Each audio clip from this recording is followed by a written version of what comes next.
KILR Killer Game.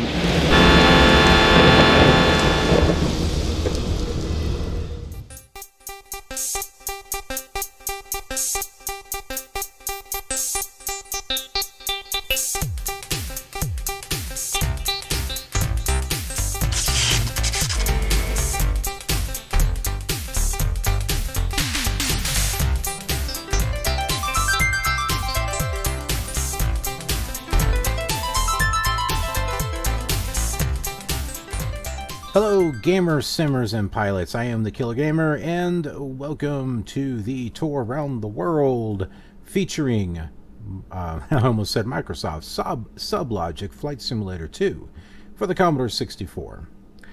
This gem, this classic, yes, we are flying this baby as much as we can possibly fly it. Why? Because nobody else is. But not only that, it's because I played this quite a bit when I was a teenager, long ago, you know, back in the Stone Age, back before the days of the internet, the Stone Age, on a real Commodore 64, and this was my very first flight simulator, not including the solo flight for the Commodore 64, which was not really a flight simulator. But as far as the flight simulation series was concerned, this was my first exposure to it. And I had a lot of memories. I did a lot of flying. I had all the scenery discs for it. Why I gave them away or sold them, I don't know. That was dumb. I wish I had kept it. But hey, you know, it is what it is. It was a long time ago. But anyway, we're here. And let's go ahead and talk about our flight. So this is our handy duty map of scenery disc number 9. And we are up here at General Mitchell Field. This is Milwaukee. We are going to be flying south right over here to Pal-waukee. Now, Pal-waukee is on the original scenery for the default Flight Simulator 2. It's on the very top of it. So let me just show you. No, it's not. Okay, so no, it's not actually on there. Thought it was. Pal-waukee is right about here. So we're beginning to come into the default area. We'll be bouncing around, but we will be coming back down this way and then up to Chicago O'Hare. But the difference is that the scenery we're going to be using is going to be from scenery disc number 9. It is not going to be from the default scenery. We'll be using the actual scenery from the scenery disc itself. So, how are we going to get there? Well, it seems like the best way to get there, this is Pal-waukee, so I'd say we tune in to this VOR, which is Northbrook 113. So I guess it's 113.0. And then from there, we should be able to line up with a runway there at Pal-waukee and land. Not sure how long that'll take us, but once we tune into Northbrook, we should be able to see how many miles it is and go from there. And as far as time, I have advanced the time an hour. I don't want to do the entire night. I do want to advance things a little bit throughout the night. Because we will be doing a flight over over Lake Michigan, and that's not going to be fun if all we see is black. So, but we still want to get some night flight going on here, and we should have a decent amount before we decide to cross the lake. Well, I've already made the decision of when it's going to be, but so before that time. Alright, so let's go ahead and tune in to Northbrook. It's 113. And we do that by doing Control N for the nav radio. On an emulator on your PC, it's going to be the tab key. Well, that's nav 2, so we want to do Control N1. There we go. And then your lesser than, greater than keys, or period and comma, is going to move it up or down as far as the frequency. Now Control NN will do the other half right there.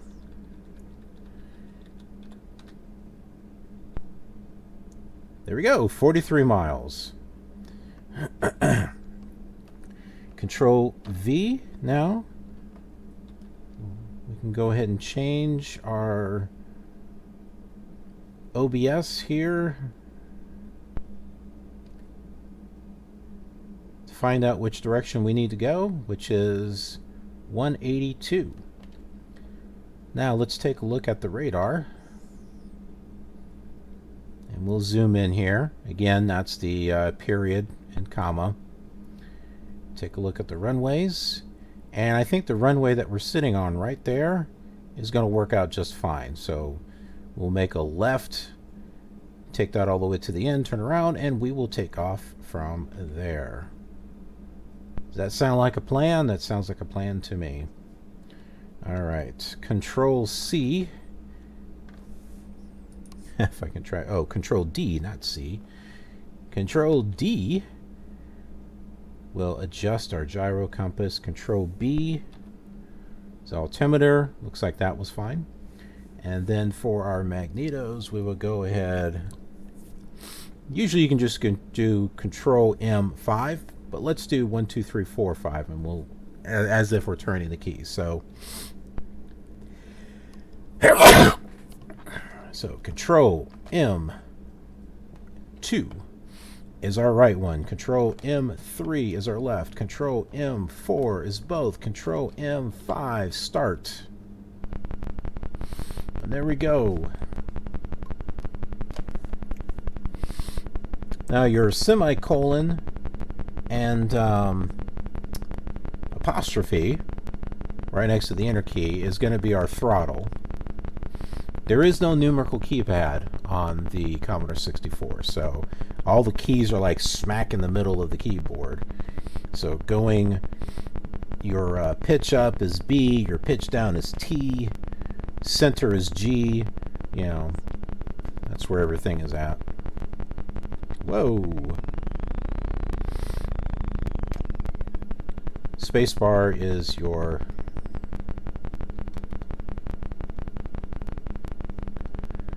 brake.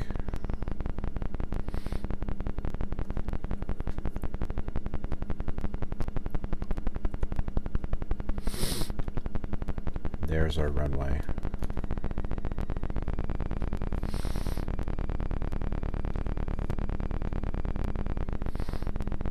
Now, can you play this with a joystick? Yes, you can. But can you actually play it? That's the thing. I couldn't. I had a hard time trying to line up, trying to control it. I needed the ability to do fine control movements, and so I've used the keyboard. I did try a joystick, not these days, but back on a real Commodore 64, and I just couldn't do it.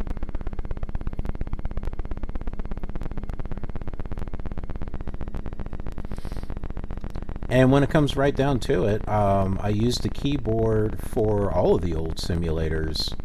And when I mean old, I'm talking like Microsoft Flight Simulator 1, 2, 3, 4, 5, 95,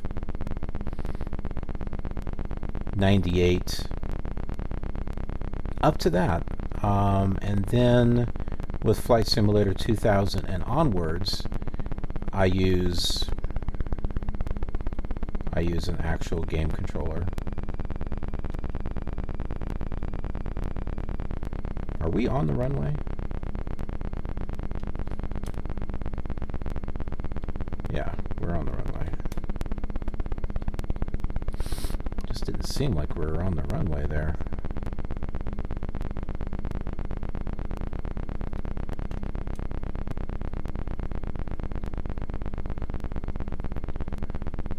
I could not fly Flight Simulator FSX and FS9 X-Plane. I couldn't do it on a keyboard. I need a controller. I don't have a yoke or anything like that. I just have a little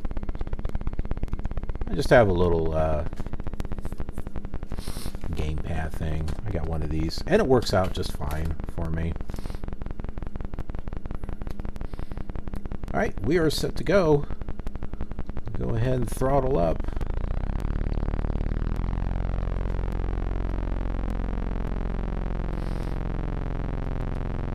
C and M keys are a rudder. I have auto coordination off so that way I can make use of the rudder because it allows me to do some fine-tune adjustments to turning. We've got our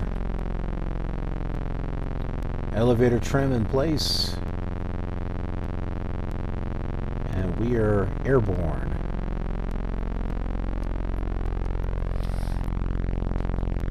Take a look behind us here. Take a look behind us. There we go. There's the airport. We'll say goodbye to Milwaukee and General Mitchell. We'll start. Let's see. We're already at 189, so we're headed in the right. We're just about on the right path. To be honest with you.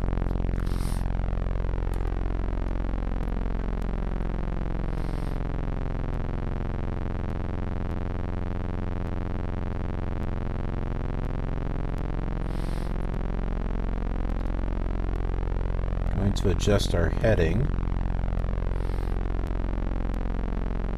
We'll get close to 182. 185, that works. Because it's just on the right of the center there. I don't want to get too high in altitude, so go ahead and lower our throttle here. Speed decrease our rate of ascent, rate of climb.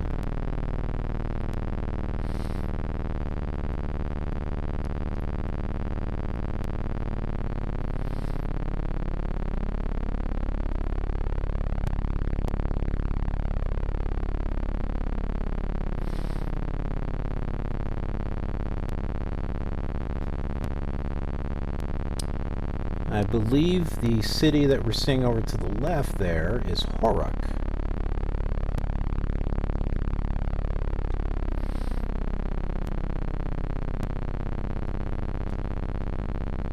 So right off there on the angle.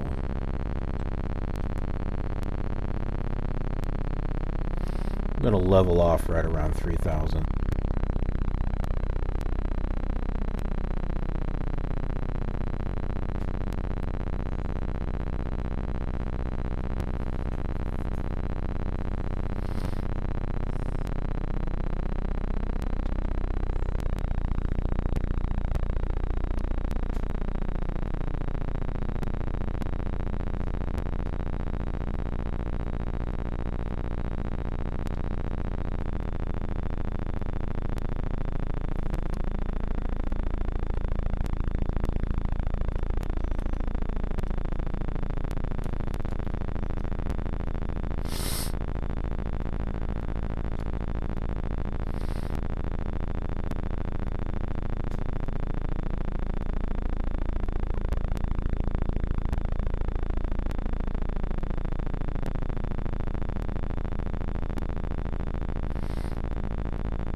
Got a lot of airports to fly to.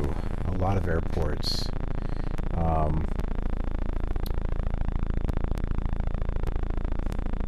Can't wait till we get to the next area, the next scenery disc, which is going to be Scenery Disk 11.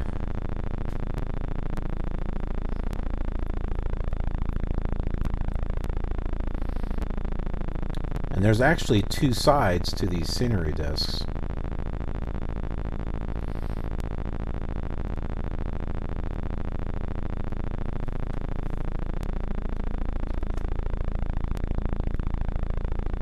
So there is more of Scenery Disk 9 that we have not come across yet.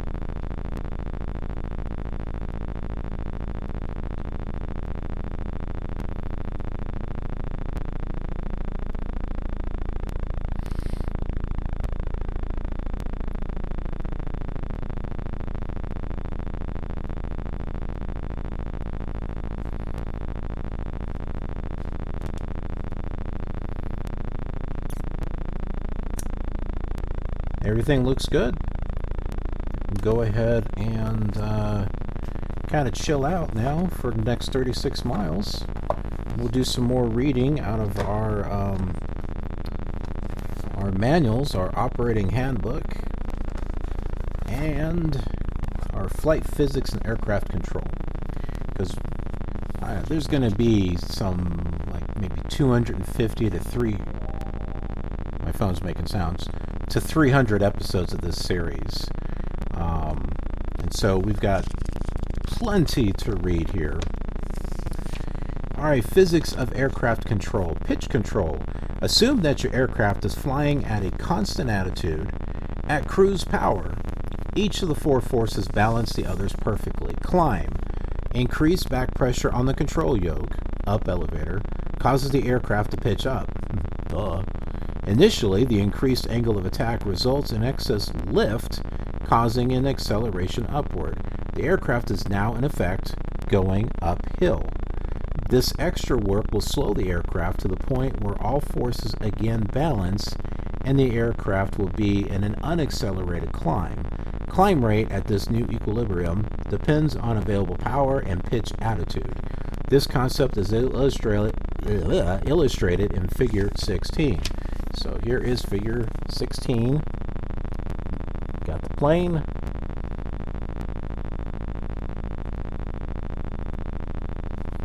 Okay, so thrust was up in the front, and lift is top, weight is the bottom, drag is on the back. Note that in a steady-state climb, thrust must balance both drag and the component of weight opposing the climb. In other words, the amount of thrust in excess of that needed to balance drag will determine the climb performance of the aircraft. When all factors except thrust are held constant, more power means more climb performance. Summarized, simply, back pressure on the yoke, up elevator, causes the aircraft to pitch up, gain altitude, and lose speed.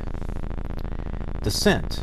Now, forward pressure on the control yoke, or your down elevator, causes the aircraft to pitch down, lose altitude, and speed up. So that's the thing. Whenever you're going up, you slow down. When you go down, you speed up. And it's just like a hill, right? Going up and down a hill. Analysis of the descent is similar to that of a climb, except that some effects work in reverse. The equilibrium point will occur at an airspeed where drag equals thrust plus the component of weight aiding thrust. This will be in Figure 17. Notice that in our discussion of climb and descent, both climb rate and speed are emphasized. Pitch control can be used to vary either altitude or speed. So here is Figure 17.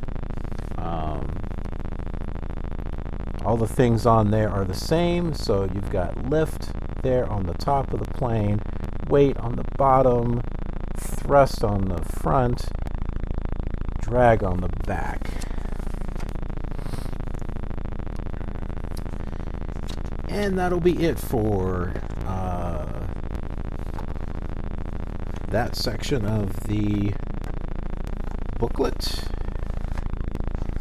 And now we'll go into the pilot's operating handbook and airplane flight manual. Alright, flight instrumentation, radios, and visual systems. The FS2 has all instruments and equipment required under FAA regulations, parts 91.0 91.33, 91.24, and 91.52 for day and night visual flight rules, VFR, and day and night instrument flight rules, IFR, under non-icing conditions, including flight within terminal control areas. A digital clock with an hours, minutes, seconds readout now is accepted in place of a sweep second hand for instrument flight and is used in the FS2. Figure 1 defines the simulator's 3D display, flight simulator, flight instruments, and radios. The display screen is split horizontally into two sections: the upper 3D out of the window windshield display, and the lower half instrument panel and radio stack, which I don't think I need to show you a illustration on that. You can see it right there in front of you. There is your illustration right there. But in case you just wanted to see it anyway, here it is. Alright, so there's the top. That's obviously Chicago Megs and your instrument control panel. Alright. And then it's got everything numbered off and what everything is. And we'll point that out on the real thing here. The three-dimensional out-the-window display. This is a view out of the aircraft's forward windshield. Ground terrain, runways, and the horizon are usually visible. In extreme cases, such as when performing aerobatics, only the sky or ground is visible. Well, if all you see is the ground, that could be a bad thing. Visual effects are very similar to those encountered in real flying. Going through clouds causes the view to become completely white. On clear days, the sky is blue. Cloudy days result in a gray sky unless you break through the cloud layer to the blue sky. The default viewing direction is out the front windshield. You may also look at the world from 9 different viewing angles, including left, right, and down, using the view selector feature, which we've done. So, like right now, we can look out the back window. That's Milwaukee back that way. We can look out the right window. There it is. Look out the left window. And then we got all the angles as well. And plus we can look downwards.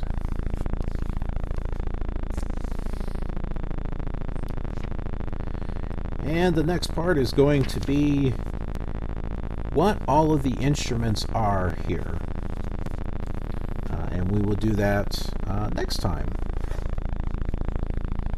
Some flights may be short and we may not have time to actually read stuff, but that's okay. Like I said, there's going to be a lot of episodes in this series. And just think, that's just the Commodore 64.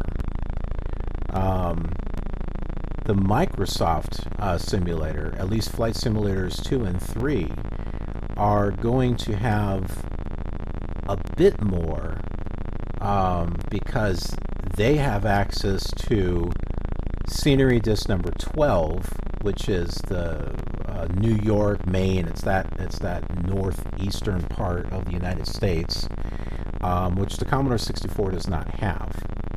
The Amiga, it has scenery disc number 7, 9, 11, and 12, and it's also got Japan, and I think it has Hawaii, and the Western European.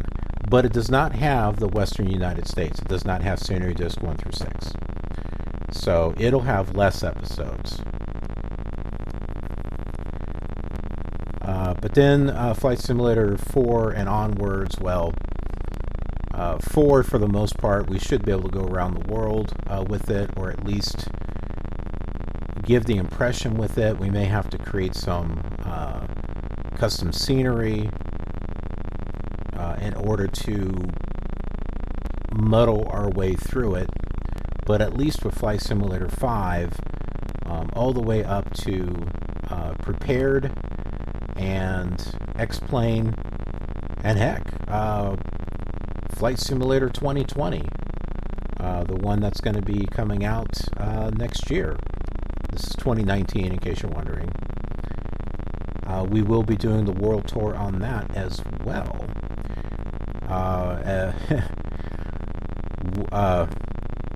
we'll have to wait until Merle C. Megs is added. Hopefully, someone will do some custom content and add that in there, so we'll be able to actually start on that, and we will do the world tour. Same exact flight plan, giving all of you a chance to, enjoy these flights with the old simulators and then seeing it with the new simulators, instead of just like just some footage of, this is what the old simulator looked like and this is what Flight Simulator 5 looked like. No, now you'll be able to see the same flights and be able to compare them, or you could do it backwards, see what they are in the modern simulators and then kind of go back in time and see how it got used to be.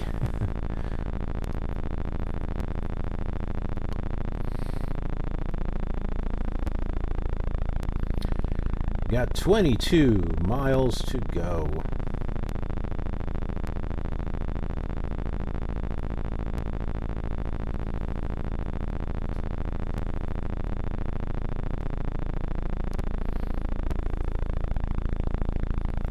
We've got a freeway there that looks like we're pretty much following.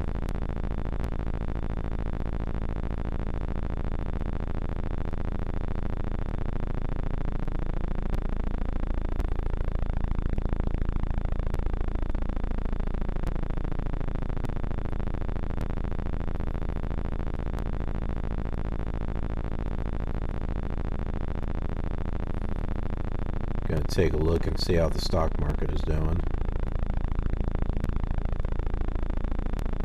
I do some investing.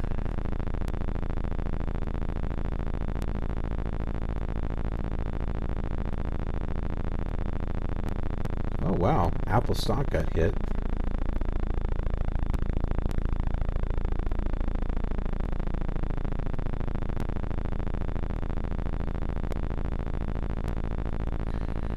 Well, it looks like the S&P 500 did hit a record, but it was an intraday record.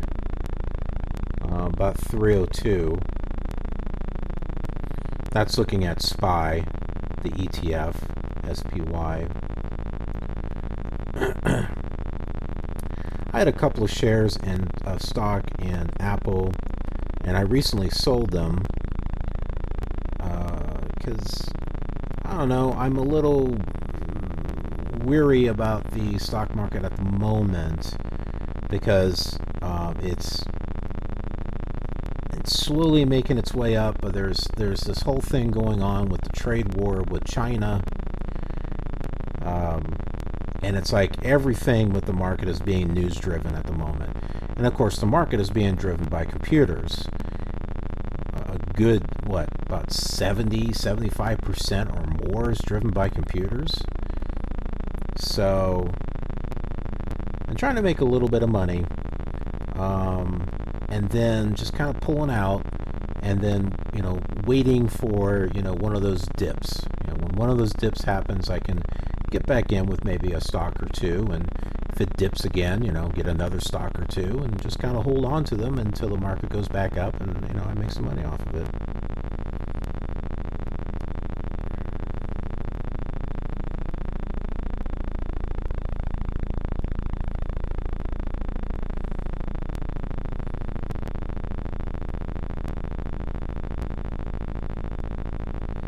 Owners of Apple stock should be afraid. Well, I sold mine. This is from Yahoo Finance. If I was an owner of Apple, I'd be very worried about my investment, partly because there are multiple signs that the company itself is worried about its outlook. Yesterday, Apple revealed that it will only charge $699 for its cheapest new iPhone. This will be the iPhone 11. So in case you're watching this like in 2025 or something, this is $50 below what many analysts were expecting. Coming after its iPhone revenue dropped meaningfully last quarter, the lower price routinely charged $1,000 for some of its new iPhones. I think people with iPhones, I think, are getting kind of sick of Apple's antics, overcharging for phones and doing updates that make the older phones not work as well. People are getting kind of sick of that.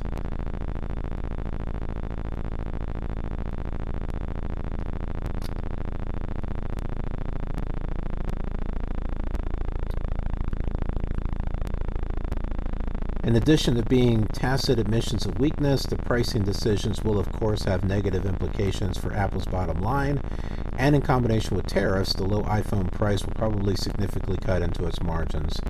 Moreover, the low price point of the streaming product will likely turn it into a loss leader for the foreseeable future.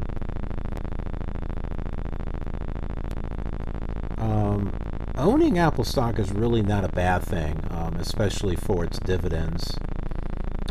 But right now, I'm good with selling it. I made, I don't know, $30. Not much. I had like a couple of shares, so it wasn't much that I made off of it. And just kind of wait for the next big drop. And don't worry about trying to time the stock market. You're not going to be able to really be able to time it. Just kind of look at it, see if you can see some patterns, and maybe start with just one stock, depending upon how much that one stock costs. I mean, if the one stock costs about $3 or $5, you can maybe get 20 shares of it. It's only $60. And just hold on to that. If the market starts to go up a little bit, then, jump in with some more. Or just wait. If that particular stock goes down, wait for a few days or a few weeks. And then, buy some more. That'll, with it being on sale. And then that way, when it starts going back up again, you can make money off of those ones that you bought for cheaper, along with the ones that you bought originally.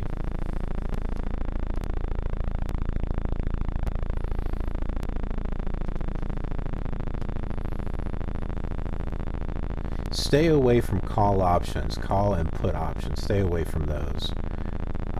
I tried doing that, and I did make some money, but then I lost quite a bit of money. Those things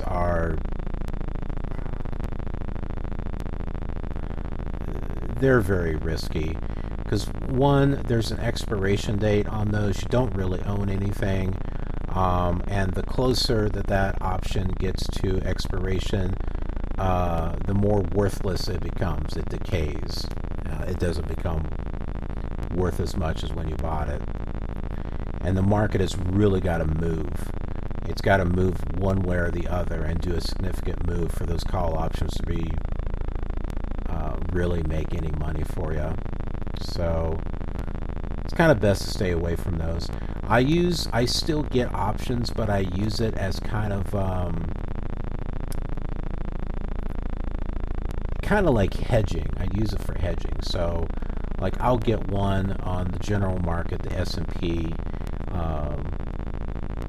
in case the market decides to shoot upwards or drop drastically. And I won't spend very much. I'll buy an option maybe 3-4 months out, and significantly higher or significantly lower for around $30. Because if the market does decide to shoot up or just drop drastically, then that $30 option is going to be worth more. But if for some reason the market decides to just go sideways, I won't lose very much. I'll lose at most $30.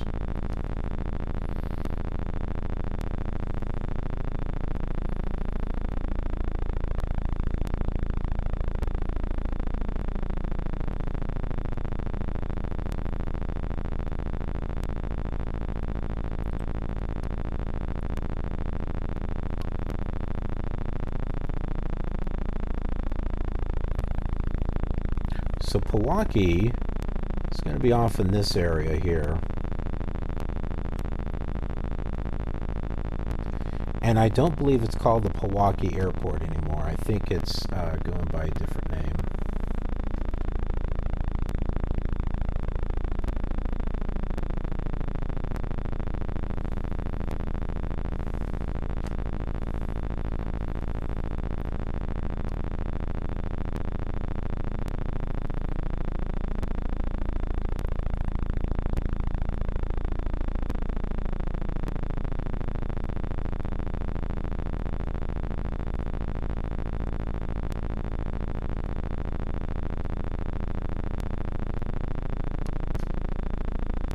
We got 9 miles until we get to Northbrook, and then Pal-waukee shouldn't be too far from that.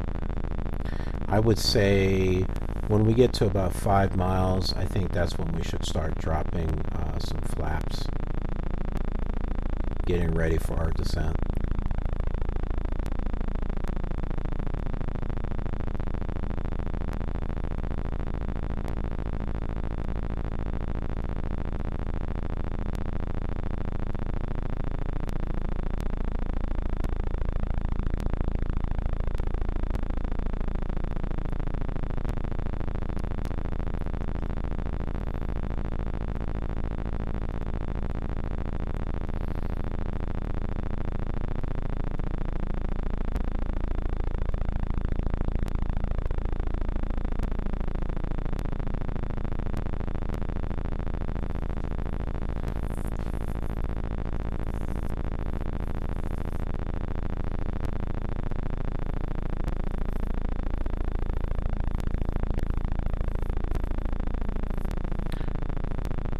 It's interesting, this is moving away even though we're at 184. Let's adjust our heading a little bit. That should do it. So I'm using the rudder there to make just small minor corrections. Works out well on the old simulators, not so well on the newer simulators. It's like I start to move that direction and then I just slide right back to where I was.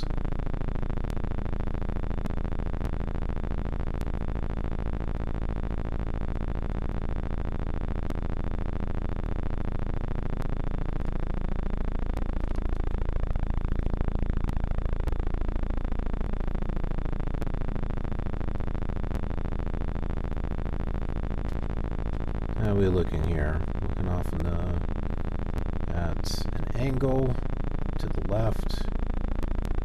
We've got our freeway heading off to, heading into Chicago. Nothing for Pal-waukee yet. That could be it though, right there in front of us. I think that's Pal-waukee right there.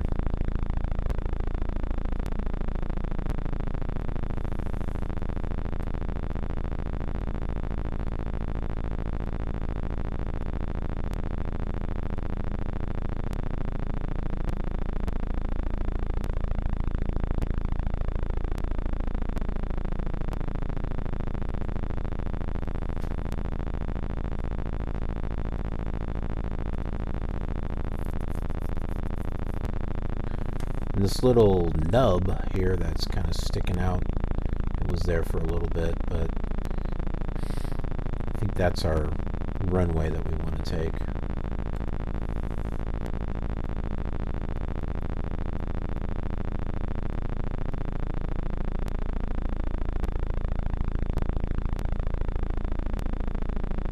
Okay, we got 5 miles, and drop 1 degree of flaps. I am guessing that we're about 10 miles from the airport, so.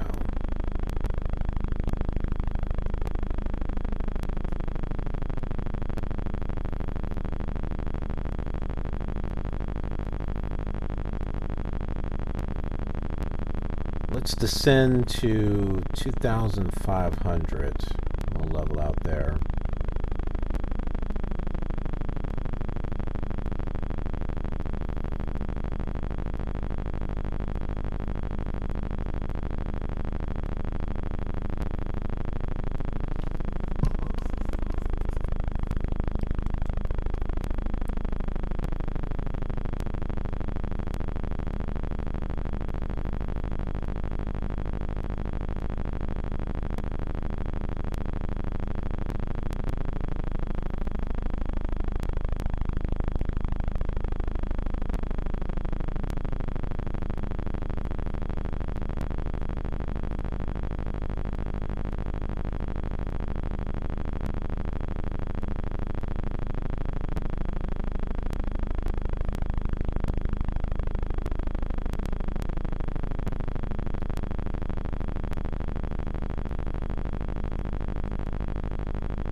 throttle down a little bit because it doesn't look like we're descending very much.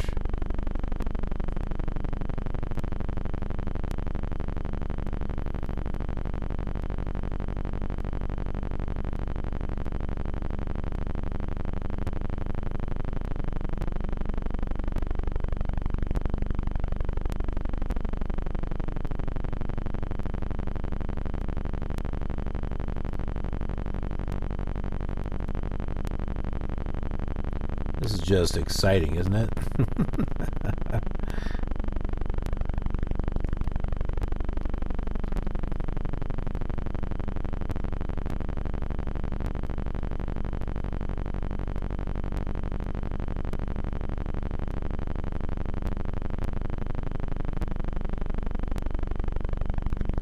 think we can start our turn now.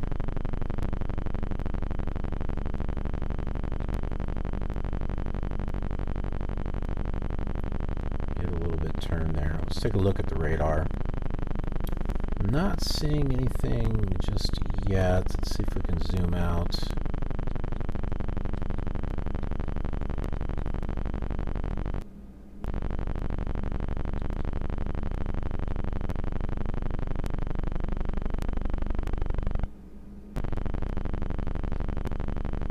Okay, so nothing really. Now that was happening because I was zooming out too far. Alright, we'll drop another degree of flaps.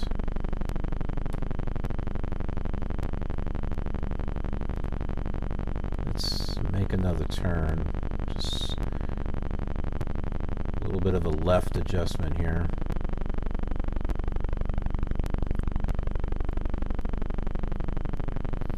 And I didn't see what the altitude of Pal-waukee is. Let's go ahead and take a look at that. Pal-waukee, 646, in the city of Pal-waukee.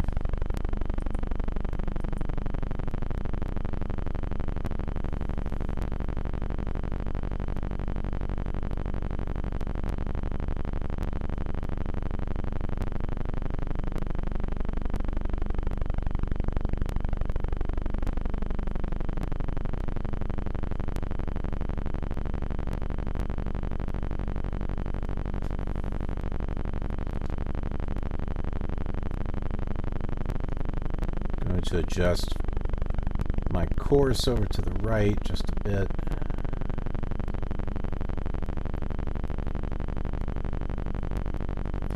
I gotta look at how these jagged lines are,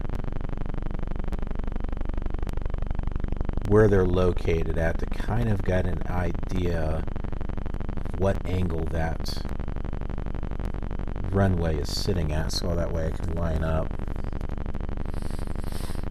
Getting close to 2,000. Let's add some throttle. Add some power.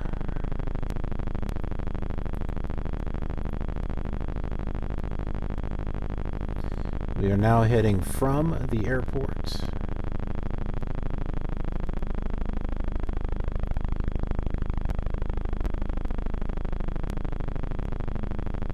Sorry, from the VOR.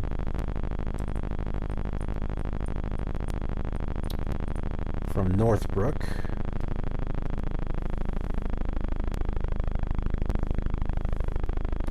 I keep wanting to go to the numerical keypad to adjust everything, but Commodore 64 didn't have one. The 128 did.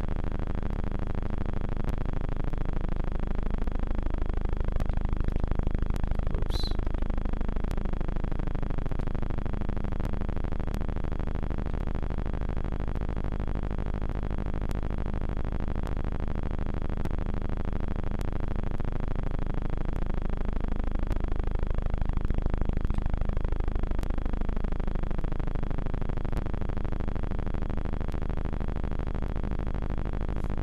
We don't want to get too low because then it'll be hard to really see where that runway is at and line up.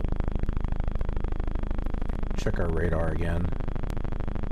Okay, I see the runway right there. So There it is. I see it. See how it's sticking out there?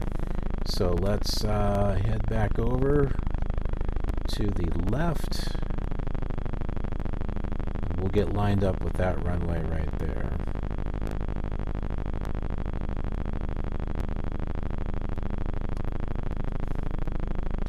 Add some more power. Let's drop down our last degree of flaps. Get ourselves slowed down here so we're not burning our way through to the airport. Give us some time to make the adjustments we need so we can line up and land.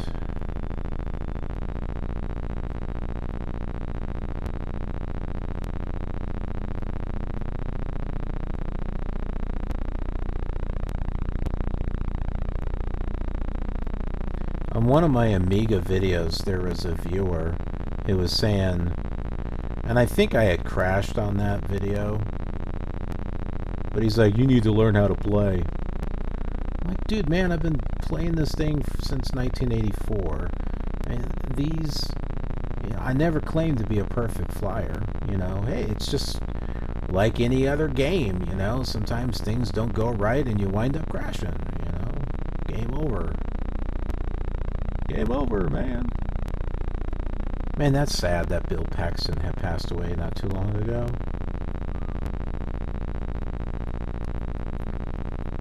It really makes you think about your own mortality. Heck, I'm 48. I mean, I don't consider myself old, but one of my former managers died at the age of 52, just recently. And I think he was in better shape than me. So it's just kind of disturbing. Whoops. Yeah, we're getting somewhat lined up with that runway.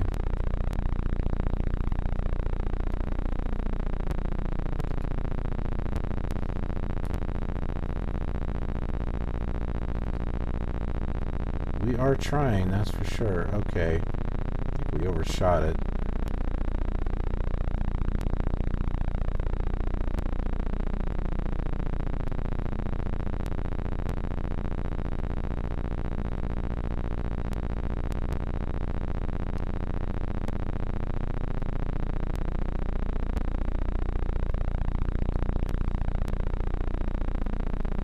Okay, we definitely need to drop our power. We're too high.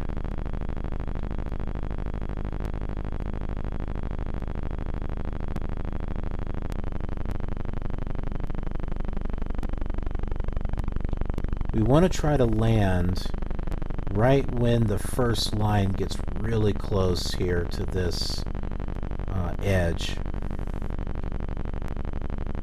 And try to line that line up right in the center of our screen.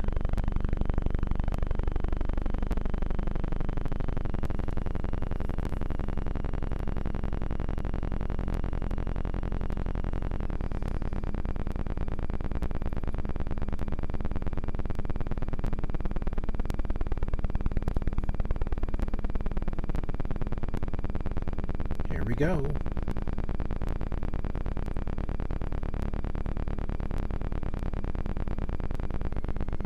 Powering down.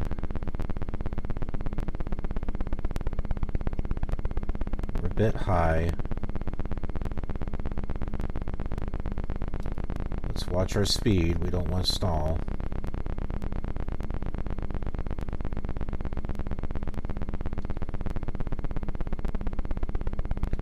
Doing good.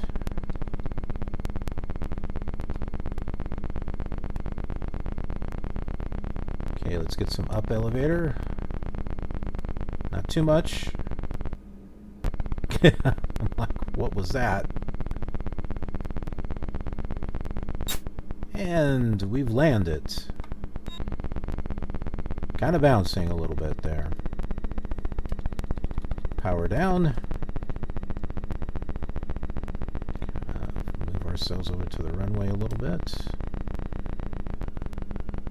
We'll start the brake. Bring our our flaps back up. There's no taxiways or anything, so I just park myself up on the runway. I can easily get lost if I don't do that. Bring ourselves to a full stop. Go ahead and take a look at the radar.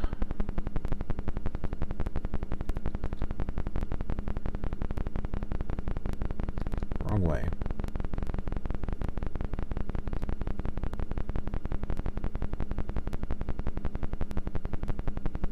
There we are.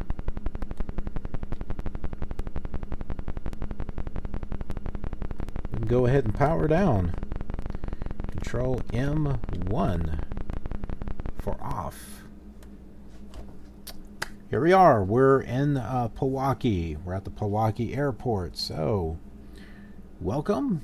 We're getting close to Chicago, and we're going to be working our way around the Chicago area, back up, and then we will be crossing Lake Michigan and heading over into Michigan.